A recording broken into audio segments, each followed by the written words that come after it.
Normally I'm having a cup of coffee when we do our podcast, but it's been one of those days. Yeah. And I need a little champagne of beers. Yeah. I'd offer you one, except you're like 12 years old. So. Yeah, exactly. Got 2 beers. So, what's going on, Newt? Cheers. Thank you so much. Lots going on. Today we're going to be discussing scent control, but the reason he's pouring the beer is just been a crazy couple of weeks for the both of us. Well, I was running a little late to do this tonight because my son's truck broke down and I'm trying to fix it. I have the top half of the motor ripped off. And I'm like, in the meantime, you can drive my truck. So I go to work on it tonight or today. And I'm still on the midnight schedule, so pretty tired. And I get there and the side of my truck is gone. He sideswiped the car today. That's great. So I told Newt, hey buddy, I'm running late. And he sent me a picture. Yeah. I also had 2 mailboxes jump out in front of me last Saturday. Basically what happened, I was going straight, lost control on this gravel because I was shifting gears. Torque surge caused it to kick out and then creamed 2 mailboxes. So Torque surge. But yeah, right across the street. Where you got? You know, it's nice though. And I said it's good to know that hopefully he lived. I would say he's at least a year and a half. Yeah. So next year, he's going to definitely throw that point and be an 8 point.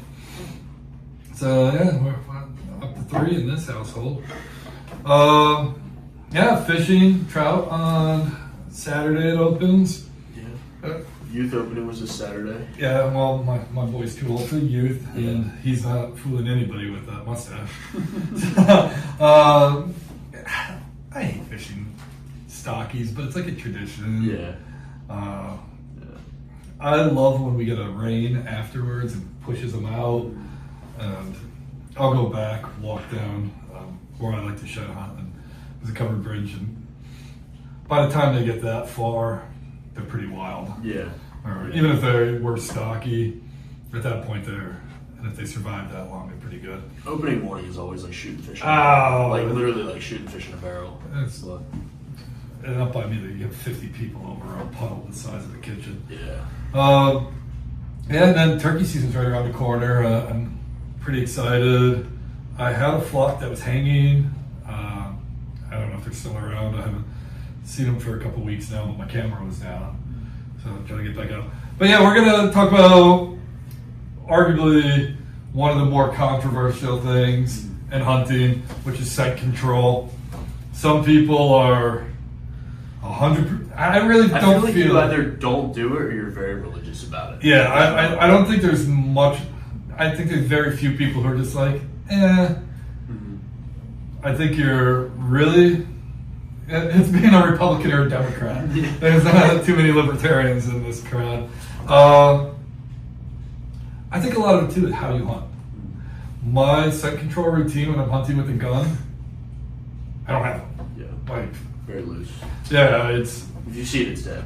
So it's like. Yeah, and if I'm hunting with a rifle, my wind is not much of a factor. The times it has been is when I'm out west, which a lot of times, like when we were hunting in Idaho, we were living in the woods for, we used the scent-free soap and so, but there was only so much we could do, but that's why we played the wind very heavy. Yeah. I'm a big fan of, playing the wind is a weird thing. I guess we could even start talking about it. We'll circle back to that a little bit. What advice we're giving you, or your opinions, a lot of it's anecdotal and some of it is scientific. But it might not be important to you. My father was a scent control lunatic when I was growing up. Early, the 90s archery hunting in a tree. But now my dad is close to 80.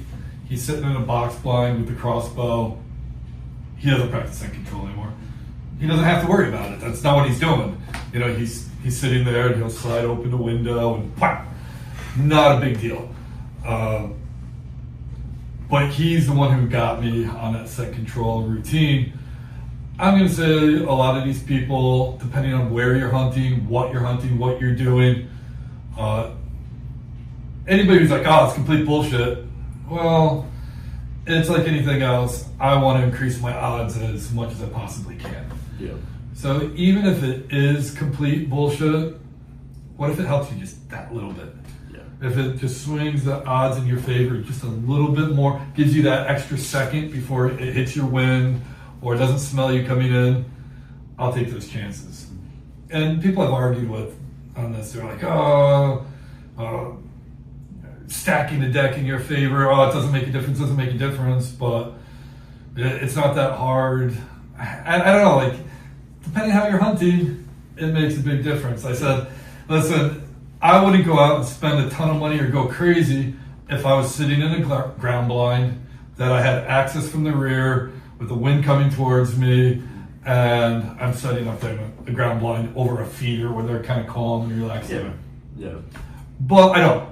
I hunt high pressure deer, southern tier New York, Pennsylvania, northeast Pennsylvania, which is, we're heavily hunted. I got to look this up because I knew it used to be a case, but Susquehanna County was one of the top, if not the top, heaviest hunted counties in the country. So something to keep in mind. So a lot of this stuff is really important, especially it's more rural. Like the wind definitely was a factor. So before we even got playing the wind, yes, I do play the wind, but and then people like the wind is all you have to do. You're wrong. Sorry, like I'm gonna tell you right now, you're wrong. Right now, there is no wind in this room. If I fart, Newton's not gonna be happy. Yeah. If I put a fan on blowing towards Newton and fart, He's really not gonna be happy. But even if I blow it coming the opposite direction, it's gonna hit off the walls, another thing, it's gonna come back, it's gonna circle around. The wind alone isn't going to do it. And now, this we're going to have, I've been sitting there in my red flannel smoking cowboy killers for the last 50 years, and I get bigger bucks than you. Good for you. Good for you. Come where I hunt, do what I do, and see if that works for you. It's not going to work. That one buck you get every 10 years, God bless. But I want to increase my odds as much as possible. I will play the wind, but wind changes. You know, if you're in the morning, the thermal's rising, thermal's setting in the evening. There's a lot to do with the wind. Plus, wind isn't consistent. It blows, it stops, it blows, it stops. And wind, if you watch, you throw stuff out there and the wind's blowing, that plastic bag or whatever, it's going in all kinds of directions. Yeah, and your scent's getting blown all over. And just like anything else, the more scent you have, the more that's being blown around. And here's the thing, I'm going to talk about scent lock today, and people, you can't eliminate your scent. No, you can.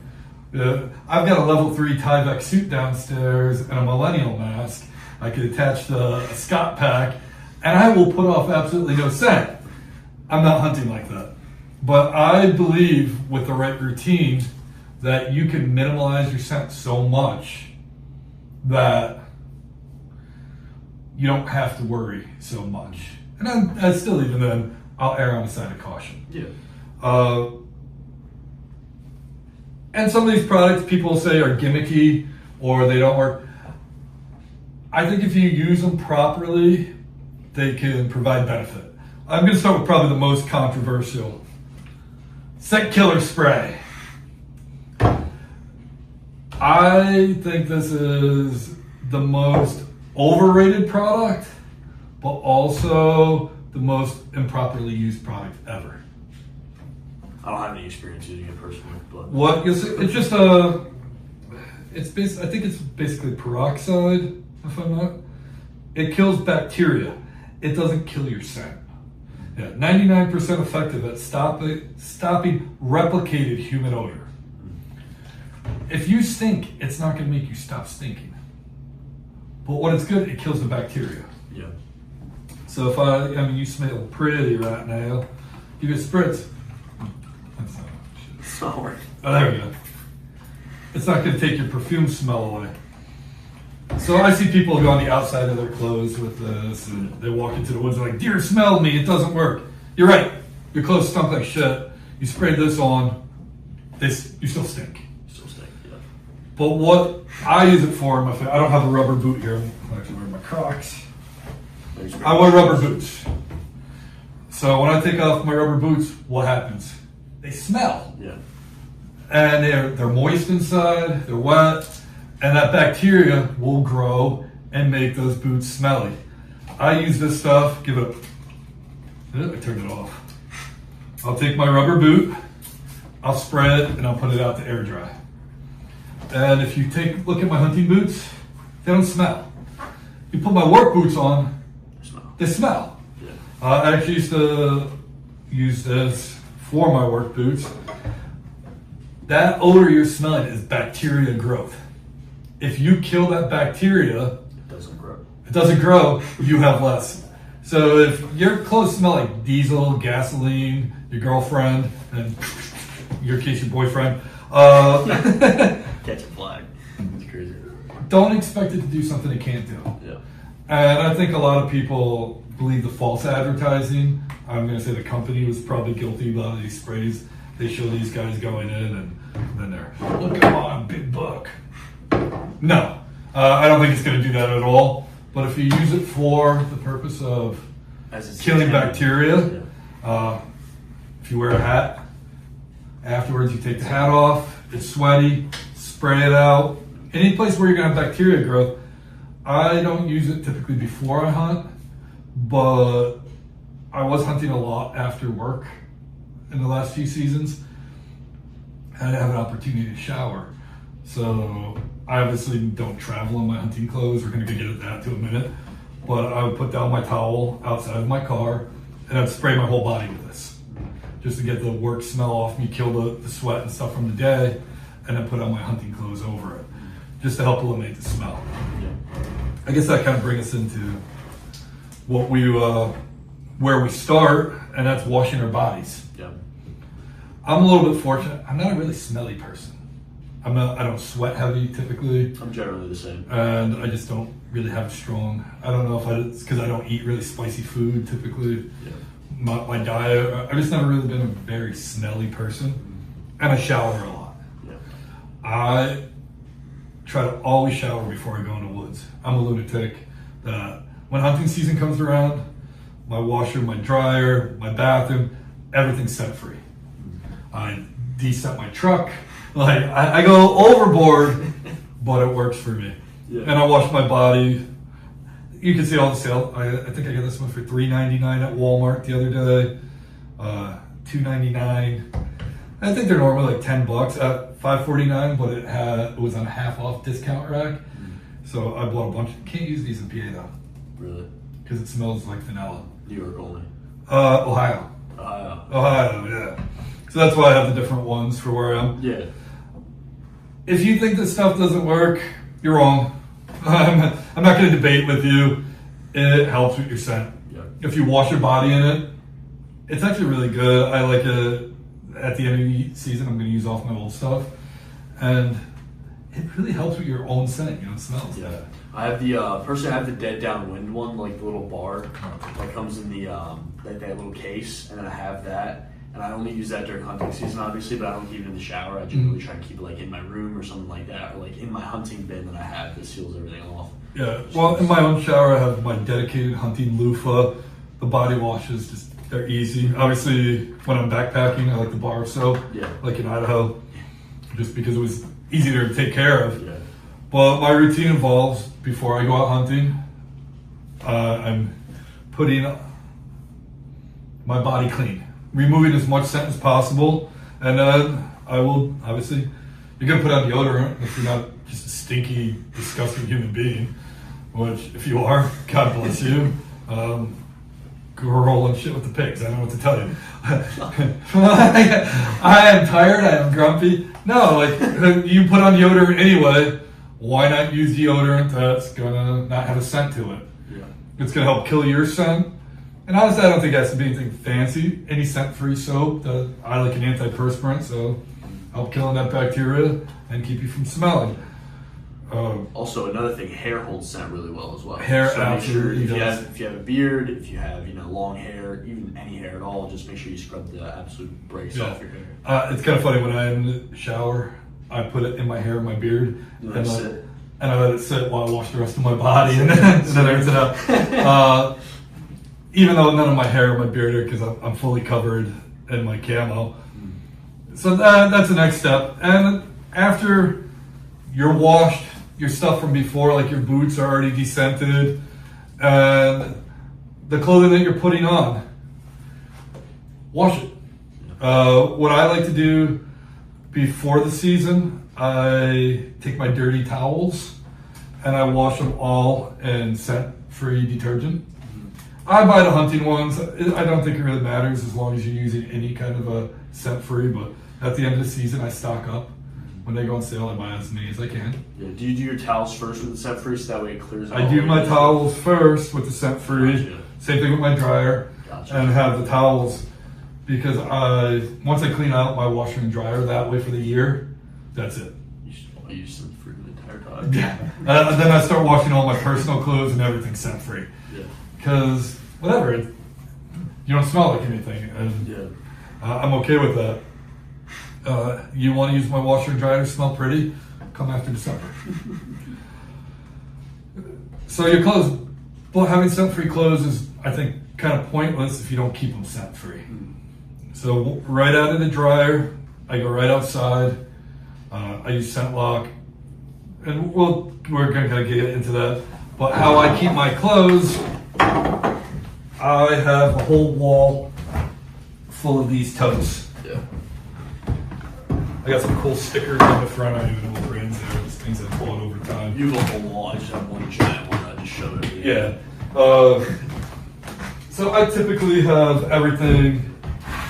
You don't have to. I like these locking bins because they're nice and tight. They have a rubber seal.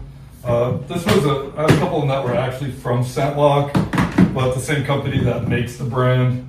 I bought a dozen of them. I like because they lock nice and tight. I have them labeled so I know what is what. Yep.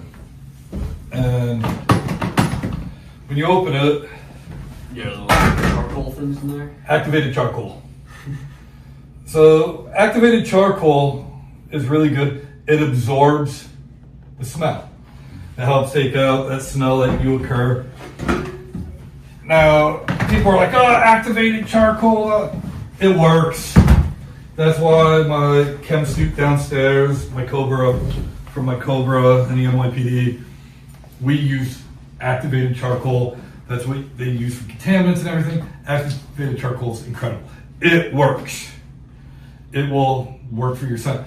Now, how are you going to use it for hunting? Like I said, the tote, I do keep the... Here's the other controversial thing too, where people misunderstand scent lock. You cannot reactivate activated charcoal. They say throw it in the dryer for 40 minutes, and it doesn't reactivate it. So no, what it does, when the molecules heat up, it releases the odor that it's absorbed. So you can buy more of a shelf life out of it, which is pretty crazy. Hunting in Ohio, I used nose jammer, which smells like vanilla. Spray it on the clothes, you put it in the dryer, and when the scent lock heats up, it smells like vanilla all outside. But then once you take it out of the dryer, no longer smells like scent lock. Really? Yeah, that's cool. That's cool. The nose jammer. Yeah. It works. Like I mentioned before, I clean my truck out like crazy. I never use air fresheners or anything anyway. But what I do, because of my back sweat and everything, once I get it cleaned out really good, wiped down, I'll spray it with that, and then I'll use like an acorn or something like that, a natural pine. I have a blender downstairs with the spray bottle that Jake bought me a couple years ago at the out game. So I'll just put some acorns, some dirt, some pine needles, spray my truck. It smells like the woods. Doesn't smell bad. Don't smell bad. Doesn't smell bad. Actually, after like 10 minutes, it doesn't really smell like anything that I could pick up. I don't wear my hunting clothes in my car though. I mentioned how I wash all of my clothes at that time of year and stuff, but I keep I call it hunting attire, but like t-shirts, pants and stuff that I wear in the woods. Like I was out walking in the woods today, so I have a pair of redhead brush pants on, I have a Setlock t-shirt, and a Bucks hoodie. I'll wear the stuff during hunting season when I'm in camp or around the house or whatever I'm doing, but to and from. So when I'm done with this, I wash it, scent free, I throw it right in the wash, dry it scent free, and I put it back in a tote like this. And I store it in that tote. And when I get up, my scent free shower, I put this clothing on, my hunting clothing's in the truck. When I get into my truck, I get to where I'm going, I take out a scent free towel, I put it on the ground, I'm standing outside, hunting season obviously it gets cold, so I might be rushing. The only time I won't do that totally is I might put my Under Armour on inside. I'll put my Under Armour on and then put this clothing on over it because it's already scent free. My Under Armour scent free, get in my truck, so I'm a little less burr, depending on the temperature. And then I wear the scent block clothing. Scent block clothing is basically activated charcoal. I got scent lock hats and everything. I think a couple big things that you need to think about with scent lock. One, it will work if it doesn't stink. Hunt with people that wear scent lock and they wear it in the house, they're making bacon, blowing farts, doing whatever they want with it, and then they go out hunting. It's preventing your smell from coming out. If you get smell on the outside, it does absolutely nothing. So this hat right now, if I put it on my head, hey, you're not going to smell my hair. But if I pour my beer on the outside of it, it's not absorbing this. You will smell the beer on the outside. But what's pretty incredible with scent lock, if you ever play around with it a little bit, take something like this and put something, oh, here, smell my beer. Don't sip my beer. Yeah. Smell my beer. That's what it is. It doesn't smell like anything. Now, you can't breathe through this. I get it. Anything you wear knocks down your layers. It just helps. The scent block does work, but you have to limit your exposure. I don't even know if it's in here. Here we go. When it starts getting colder, scent lock beanie. You have a lot more stuff than I do. I know. But you mentioned hair holding scent. Yeah. Hair absolutely holds scent. And I have a beard. So I will put on my beanie. Good Michael Phelps right now. Ah, very Michael Phelps against the swimming. And then I'm like this. I don't have any exposed skin, and I will have my gloves on as well. My whole body's covered in scent lock, and I'll have my scent lock hood over this. Have my rubber boots, everything like that.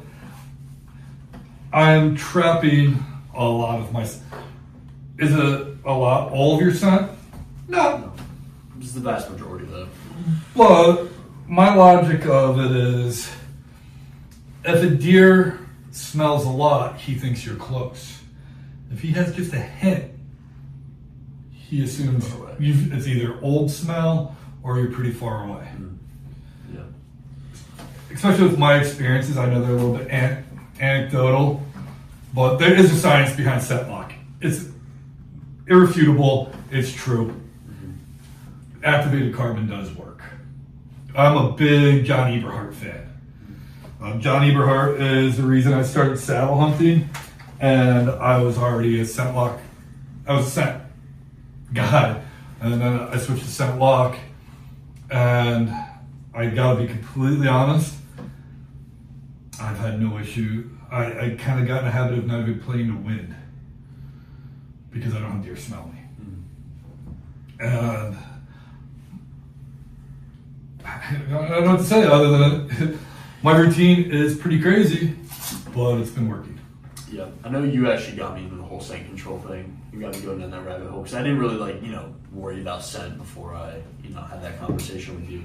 But my routine's very similar. I obviously shower before I go out in the woods. I have my own bin sealed off with that rubber seal like you have. Yep. Mine's just like a big bin that I put all my stuff in. It's what I had in Idaho. Yeah. I have like all my hunting stuff in there, like everything I could possibly wear hunting, like even like t-shirts and anything in that bin.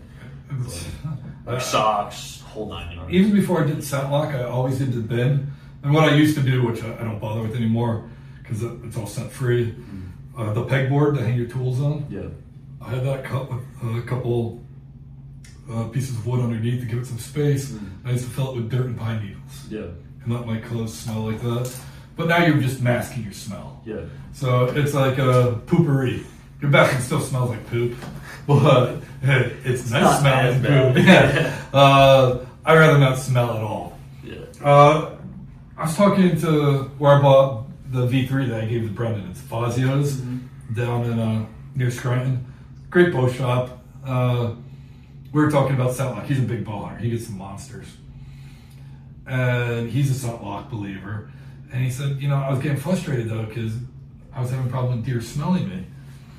And then he realized what I do, I take my pack and I throw it inside my he's a van hunter. I love people who hunt with vans.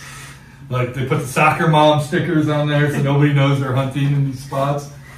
But he's like, I just throw my and I would get out and I'd be so careful. And then one day I picked up my bag and I was like, and my bag stunk. It had sweat on the back of it. I am just as insane with my backpacks. My backpacks I treat like that. This is where this spray comes in. If you do get sweaty, a lot of times I'm not wearing my exterior layers hiking in, and this will get a little bit funky after a while. But I like to spray it down if I do sweat on it to kill that bacteria until I can wash it. What's good about scent lock too, you don't have to wash it. You just throw it in the dryer, 40 minutes, get it warmed up, and the scent leaves it. Do you put in one of those dryer sheets as well, or do you just? I typically don't because those are eliminating the smell. I don't need to do anything. I just want to release the smell. Gotcha. So what do I have in here from? Just a tripod. No, I got a tripod, a camera. Go ahead. Try to track the nose.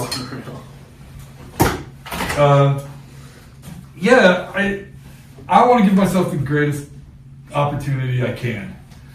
And hey, you're a gun hunter out of that giant 40-foot tower that you've been hunting out of, and you do great every year shooting them off your feeder 100 yards away. Yeah, but it's not really necessary. Yeah. And I'm not laughing. I know we don't hunt feeders and stuff like that, but Ohio's a bait state. Straight wall cartridge, they can shoot 100 yards easy. Yeah. I wouldn't worry about my scent as much. Rifle season here. I really don't worry about my scent that much because if I see them, I'm going to shoot them. Yeah. I know for flintlock, I still worry about it obviously because I'm not shooting. Oh yeah, when you shoot that thing with 25 yards. Yeah, if that. It was like but obviously still worried about it during flintlock season, but also like usually I discharge my gun every time I shoot. Something I didn't think about till now is that black powder residue is probably getting all over my clothes. Yeah. And like I said, I think a lot of times it depends where you're hunting too. Where we are is pretty urban, and some of the spots we hunt are pretty rural, but they're not completely terrified of a human scent. No. They're afraid if that human scent is in their kitchen. Yeah. They're not worried about it in their lawn. So I can't remember. I think I saw it on a hunter podcast or some other. A guy was talking about painting and painting different colors. Like this is a red area, this is a blue area, and in a red area, they're used to that human scent and that kind of. And it's true, but I think minimalizing your scent is. I have great luck. I can't remember the last time I had a deer catch my wind. I know I've had them trying to catch my wind and not been able to, and that's a great feeling. Yeah. When the wind's blowing right at them and they're not smelling, and all of a sudden you like think your arrow, and they're looking around and they don't. And they're that's another thing. I'm a saddle hunter, so they usually don't pick me Little story. So it was actually right over here, Okay. like probably about 100 yards from where I shot my buck. Okay. You know where those like that old power line trail goes all Yeah, the way yeah, down, and you know where it like comes to that other intersection, Going towards the And there's, highway or coming towards our house? coming towards your house. Okay. Like that intersection right Yeah. there. I was on the edge of it, right at the base. Oh, of where that the two tree. meet. Yep. Where they meet, and there was a doe, and she came wandering up like that one path, and I was on the ground at that time because we didn't have a stand set up there. And I was like sitting on my little stool, and this was like, you know, a few months after I started on the scent control aspect of things. And I didn't have a buck tag, and that's why I didn't shoot her. But I was sitting there with my bow in my lap, and she was probably about 15, 20 yards away, and she was sitting there for like 15, 20 minutes trying to get wind of me, and she couldn't. She was like looking at me because she could tell there was something off, but she was like snorting like. So where he's talking about, I was actually explaining this the other day. These deer live probably in that little area their entire life. Yeah. And they pick up everything that's out of the ordinary. Yeah. They're not necessarily spooked, but I described it as, imagine walking into your house after being gone all day, and there's a chair in the middle of your living room that's never been there. Yeah, you're getting kind of like, Like, you're not scared of the chair, but you're like, it just doesn't feel right. well, I mean, I live alone. There wasn't a chair there when I left, and now there's a chair in my living room, and you're kind of. And I've noticed the deer over there are like that. Yeah. I actually showed you a video that small. It was like a spike, but he was like that long. Yeah. Where I didn't have time to set up, so I just sat behind a log, and I'm like, the one thing that was sticking up was my head. I had the bow on top of the log, and I was sitting down. I figured I'd get on my knees if I needed to shoot. And this buck walked, and he looked at me, and he was like, he had no idea what it was. I was in full camo, but he's like, that chair was never in my living room. So same thing. He kept circling around, doing the, and then he walked back, and he came right up to me and was like jerking you out. he had no idea what and then he kind of like jumped back, and he came in again. It was a really weird deer because he was younger, but he had more mass than this. But just the spike. The spikes had to be about 14 inches long. That's crazy. Yeah, and he just had like an older deer look. So I don't know if he was a misfit toy or whatever. That's the way the doe was too. She was kind of like dipping her head down a little bit like this and like cocking her head at me. And then she started walking this way, and then she like looped back around and was facing directly at me. Mm-hmm. And then she just kept on walking where she was going. But it took her like probably like 30 minutes to go like 30 yards. Well, I have to admit, I've gotten busted on my phone a few times. Yeah. I'm doing one of these, Yeah, that's and all of a sudden I see a deer looking at me, and then I freeze, and then you'll see they always try to go to where the wind is blowing, and they start doing that, and then they give up and go back to what they're doing. They might do that, Yeah. but when they don't smell you, then. And my biggest New York buck, I like to call it the Jake buck because he helped me out a lot on this one. But it was right before dark. The field was filled with little doe and fawn and everything, and they were going, and my wind was blowing straight into the woods, straight down. And this older doe came out just as we're losing shooting light, and she was a big old nanny. When I saw the body before the head, I already got up because I'm like, oh, that's a buck. Yeah. And then her head was like, oh man, that's only a doe. That's a big doe. I'm not exaggerating, it's probably a 160-pound doe. And I was like, oh, there's something behind her. And she walked out, and my buddy was about 250 yards up where the wind was blowing down from. And she walked out, the wind blew. Even though my wind was going right to her, she locked on right to where he was. The wind coming straight down from him. She locked right onto it. And I could see his little blinker from the vape. She could smell his vape. Never picked me up 10 feet away. And she was spooked. So she's walking out staring right at him. Never. He was right behind her. And she was smart. She was like, I'm not stepping out with him. Yeah. Locked onto him, and she turned to start to go back the other way.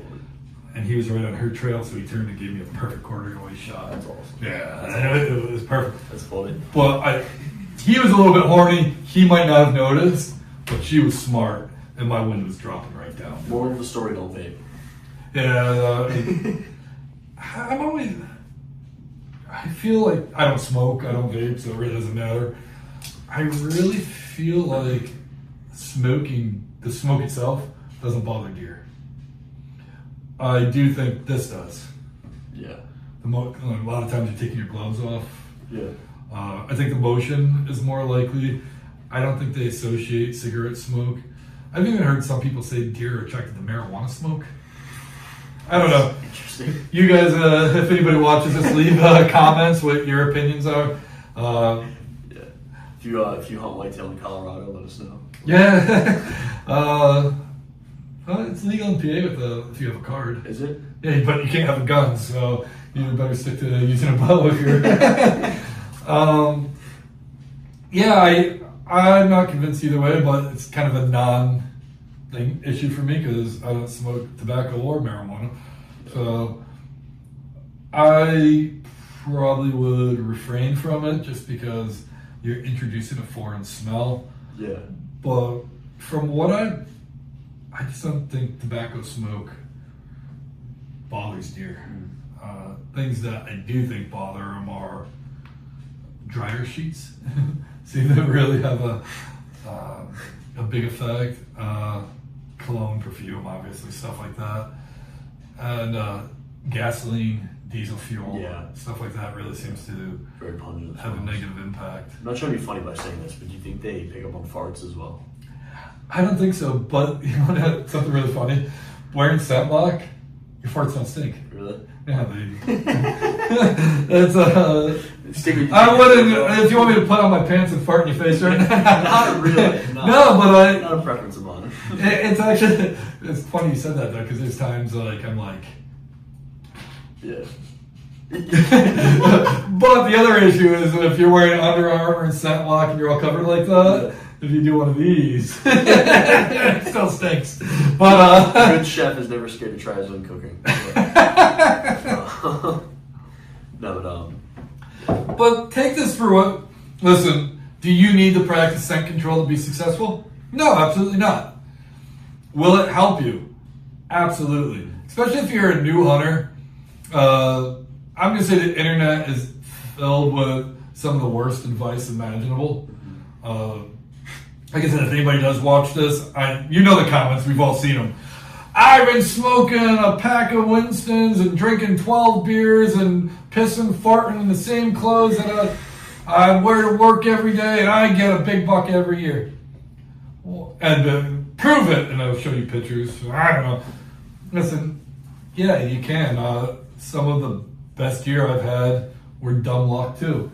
That I wasn't doing everything right and it worked out that way. I don't measure success by one or two good deer. I measure it by consistency. Yeah. And now given,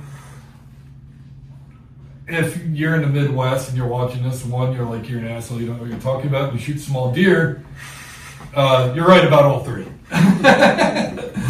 But if you know me, you know every year I'm going to shoot a pretty decent buck. Yeah. Yeah. You've known me now, we're going on 6 years? 6 years, yeah. 6 years. Have I ever not gotten a good buck? Or at least a decent one? No. I think you've tagged out every single year since I've met you. Yeah. Now, that being said, hunting in 3, sometimes 4 states, I'll eat tag soup. Yeah. I pass a lot of deer. Yeah. Because, especially, I spend a lot of time in the woods. I know what's there. Yeah. So during the rut, you could you're hoping, but I know what my target deer is. And my target deer, last year, my dad shot my target buck. I knew that was the best deer in the area. It was about 125 inches. It was a nice deer.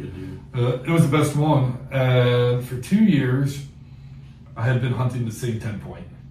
2 years in a row. And he was a giant. Biggest buck I've ever seen. Biggest buck ever on camera. It was just a monster 10 point. And 2 years in a row, he didn't even really change. He looked exactly the same. I'm guessing every bit of 140, maybe even pushing 150. He was big. That's a big one. And He daylighted once,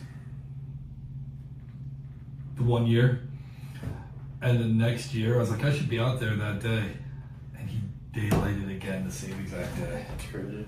Only 2 times he ever I daylighted. swear they know. And I knew where the deer was. The problem, I had permission to go on the property where he was. And he would come through a property I hunted at night.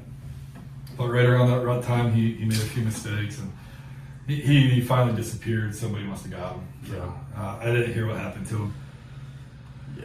But all in all, if you want to increase your odds, do this. You don't have to go crazy, but the more you do, the better your odds are going to be. Yeah. Not only that, not a big point that I want to stress on, but like also gives you a little bit more confidence as well. You know, like confidence in your gear, confidence in things like that. But not a huge aspect of it, but just something to think about. You know, I can't beat up enough. Like, it might not be for everybody, but where I'm hunting, my style of hunting, scent control is extremely important. Yeah. If you don't believe any of that scent lock stuff works, or any of the soap or anything works, all right, but you do believe you can maybe minimize your smell, not increase your smell. I mean, deer's number one defense, I'm going to say, is smell. And then their hearing. And most people say sight is last. I'm going to say the reflexes. And then their sight. Deer are pretty crazy. I don't know how much deer biology you know, but their eyes are on the outside. Yeah. Predators, their eyes are forward because they're looking. Things, goats, horses, deer, their eyes are on the outside. But deer can pretty much see about 340 degrees. Yeah. But deer, people like deer eyesight's not that great. Their eyesight is different, where we can focus on one thing clearly, but if you pick an object on the wall right now and stare at it, you see it real clearly, but the peripheral is kind of blurry. Deer have a giant peripheral, but they can't focus. That's why they do the moving and stuff. So you'll see they kind of like, they don't lock on and focus like we do, but we're more predatory. Yeah. We have that predator focused eyesight where they have that prey eyesight. So it's not that they see poorly, they see differently than we do. Yeah. And I mean, I guess we could go into anything from camouflage to you're increasing your odds. Yes, you can hunt in pretty much anything. Yeah. You want to get naked and go hunting? God bless you. Go for it, man. You know, do the war paint. Some Liver King stuff right there. Oh, is that? You think he's in prison, right? I think so. Yeah, the Liver King went to Austin to kill Joe Rogan. Top 5 craziest fall offs ever. That's it. Honestly, anybody who believes, if you don't know who the Liver King is, Google it. This guy was trying to say like he was a natural weightlifter from eating raw liver. Right? He was. What do you mean? Raw liver and getting sunlight on his butthole.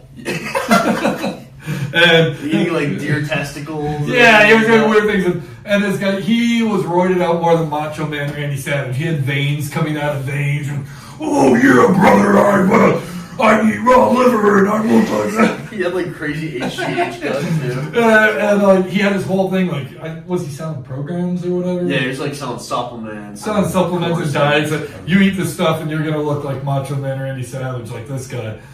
Until it got released, he was spending like $17,000 a month on roids and testosterone and HGH and all the good stuff. It's like, I feel so bad. I like pity the people that actually like followed him and took his advice too, because it's like those people are so cool. Well, you know what they say: if he's bigger than you, he's on steroids. Exactly. If he's smaller than you, He's a bitch. he's a bitch. Yeah. Then he went. Do you know what? Joe Rogan kills beautiful elk, man. He does. Yeah. I know people don't like. They're like, oh, he gets guided. That guy's involved in everything. Yeah. I mean, he's got that comedy club in Austin that the Kill Tony's on. Yeah. He's got his podcast, which has got to be one of the most successful podcasts. Maybe if I put Joe Rogan into hashtags, I'll get more likes. Maybe. You know, maybe we'll get on the show sometime. Yeah, okay. You know, I used to hate Joe Rogan. Really? This is before your time, but there's a show called The Man Show on Comedy Central, and Comedy Central was funny. And it was Jimmy Kimmel and Adam Carolla. And Jimmy Kimmel and Adam Carolla they were drinking beers and they were telling really crude jokes. And they had girls in bikinis jumping on trampolines that they called juggies. They had a guy playing the keyboard singing dirty songs. They'd go, ziggy zaggy, yell, yell. And the guy could slam beers without swallowing. They'd take 2 beers and go boom, boom, right down the hatch. That's crazy. And, Try that. Yeah, okay. But Jimmy Kimmel and Adam Carolla went off, which is funny because Jimmy Kimmel on the Man Show wore blackface, exploited women, did all these weird things. Get a little political now, but let's go down, Mr. Right now. And then now he's Jimmy Kimmel, which if you're watching this, you probably don't know what's going on. Sorry, we'll have to bleep that out. We'll bleeping that one out. Bleep that one out. Yeah, he met. Well, I think it doesn't matter. We don't need to get into Jimmy Kimmel. Well, Joe Rogan started hosting a Man Show, and Jimmy Kimmel and Adam Carolla were both. They weren't like fit guys. They were appropriate. They were overweight, slugging beer, bro kind of guys. And then Joe Rogan comes in, and he's like a bodybuilder, martial artist. The guy's like doing Tai Chi, and I didn't realize he was a stand-up comedian. And I'm like, this guy is way too healthy, and like he just didn't fit the. Yeah. And then it turns out Joe Rogan was probably the most manly person who ever hosted the Man Show. Like, he's a badass. He'll kick you in the face. He is awesome. I love Joe Rogan. I do too. Like I said, it took me a while. And I'm not super into UFC. These guys are incredible athletes. This is the most soft thing I'm going to say. I kind of feel bad for him. I was watching Tank Abbott the other day, and Tank Abbott's when I was younger. I was your age, and he would just go in. He was a brawler. I don't know what his professional record was, but he wasn't getting paid millions of dollars or anything. Yeah. And he would go in there, he would like slam beers and then just punch the hell out of people. Or there was this guy, what was his name? Mustache, talks for I love that guy. I've never. Yeah, he calls everybody. Don Fry. Yeah, these guys are ground and pound fighters, and they're just tough guys. But then now you're looking at them and they're all beat up. And Don Fry went into professional wrestling for a while, I think in Japan or something. And he's cut from the back of his head all the way down to his butthole. And he's had so many surgeries. They're just all beat up. You can't. I mean, I have a traumatic brain injury and I have some CT issues myself. You can't get hit in the head that often. Yeah. So my roommate was super into it in college, and he always wanted to go to the gym and fight. So I did, and then I started getting pounding headaches. And I'm like, it's not for me. Nah, not for me. Yeah, I've tried to get into UFC and things like that before. It just doesn't interest me though. You're too pretty. Exactly. Not like get into it. Just like watch it. What I like about it, it's more real. Yeah. Boxing is the fix is in. Yeah. I've got some boxer come kick my ass right now. I feel like honestly nowadays like every YouTuber is a boxer as well. Or is that just me? I took boxing lessons. Pretty good fighter, and I just wanted to be a better fighter. I've never been. My brother's a martial artist. I'm not. Yeah. But just with my career, and obviously I've taught you pretty much stuff I know. But it was more career focused. I wanted to be able to not get my ass beat. Yeah. But yeah, way off the stunt control. But hey, Joe Rogan, we will help you with stunt control. Anything else you want to throw in before we throw in the towel for the night? Not really. No. Like I said, love it or hate it. I swear by it. Even if it's not 100% effective, which I would say it's not 100%. Yeah, well, nothing's 100%. I would definitely put it in that. If you're really good, like I'm gonna give a shout out to John Eberhart again. He's an older guy, but he's a killer, and he's a lunatic. He's another one of the minivan drivers, and it's a scent-free minivan, and he does everything scent-free in it. He gets dressed outside, and pretty sure he has a scent lock suit designed for a bow hunter. That's cool. So, you slip in this thing, and you might not agree with everything, but John is one of those guys. He's got a strong personality, and he called out. I think he's even talked about what's the big name guy from out west? Stephen L. No, older guy, Mark Drury, Oh, okay. and basically called him a fraud. And they're like, that's a pretty big one. I don't think he's a fraud. I just think we're hunting. But what I like about John Eberhart, he's from Michigan. He hunts that heavily hunted deer, and you might look at his deer and be like, oh, that's only a 140-inch deer. Yeah, if you're from the Midwest hunting private property, 140-inch deer, you might not think is the most impressive thing. But if you're hunting public, and I think he has over 90 book bucks on permission or public land. That's crazy. And like I said, consistency. Yeah. I know next year I'm going to go out in public land and shoot a deer anywhere from 110 to 130 inches. I'm going to do it. Yeah. Did it this year. Yeah. Before that.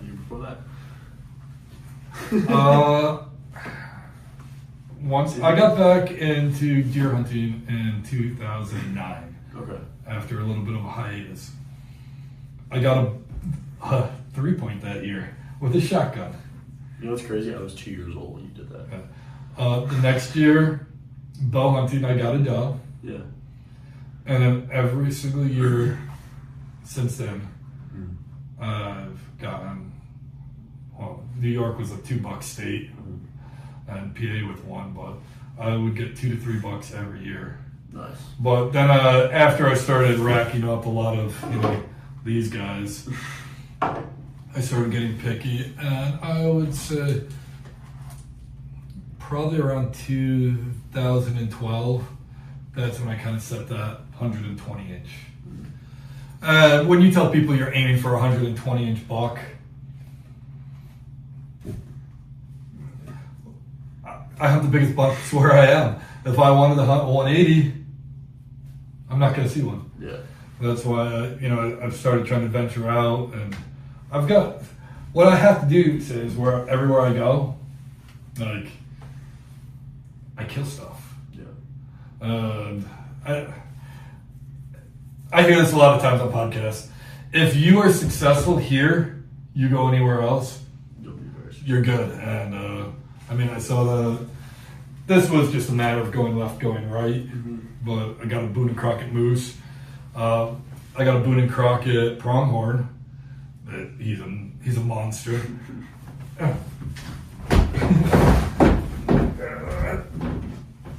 Gotta go back out west to get this guy. Yeah, hopefully go out this summer and pick him up from the taxidermist. Yes. But it was, putting in a little extra effort that other people weren't. Same thing with Alaska. We did pretty well if you watch the video.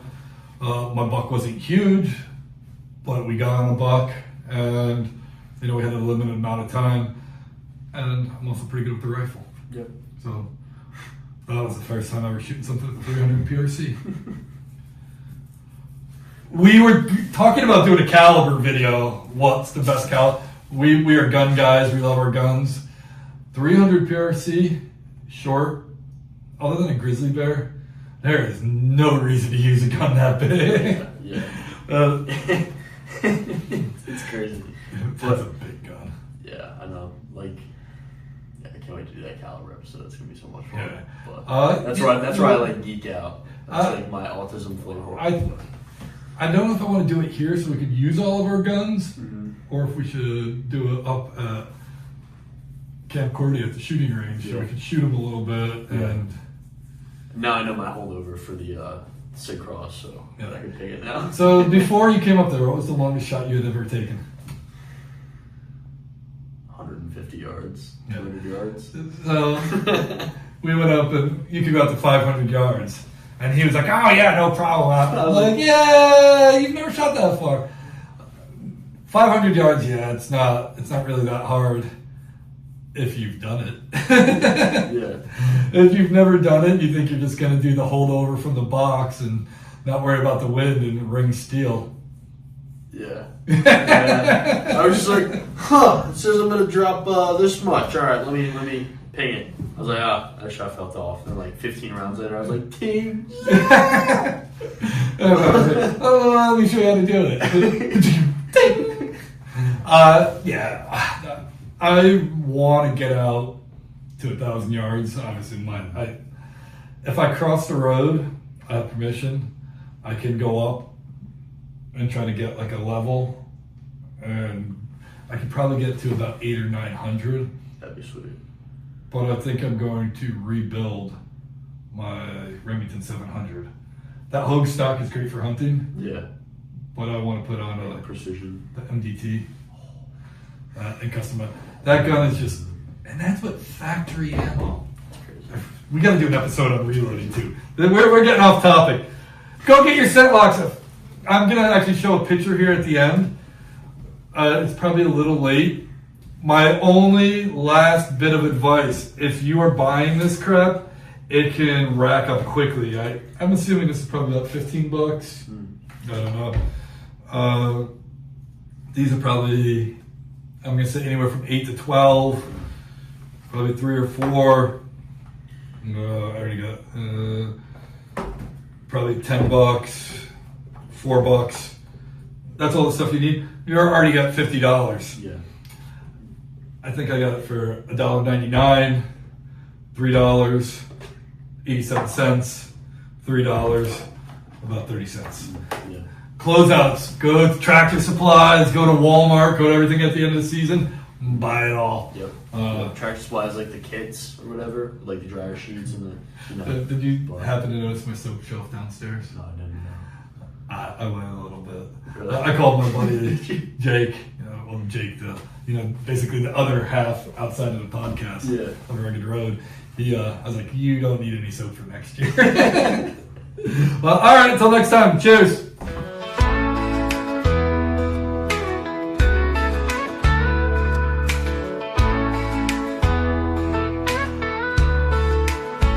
On the rugged road where the wild winds blow, through the mountains high where the rivers flow, with the sun in the sky and my family by my side, we're chasing dreams on this hunting ride. Out in the wild where the heart feels free, with the ones I love, that's where I'll always be. Through the woods so deep and the sky so wide, we're living life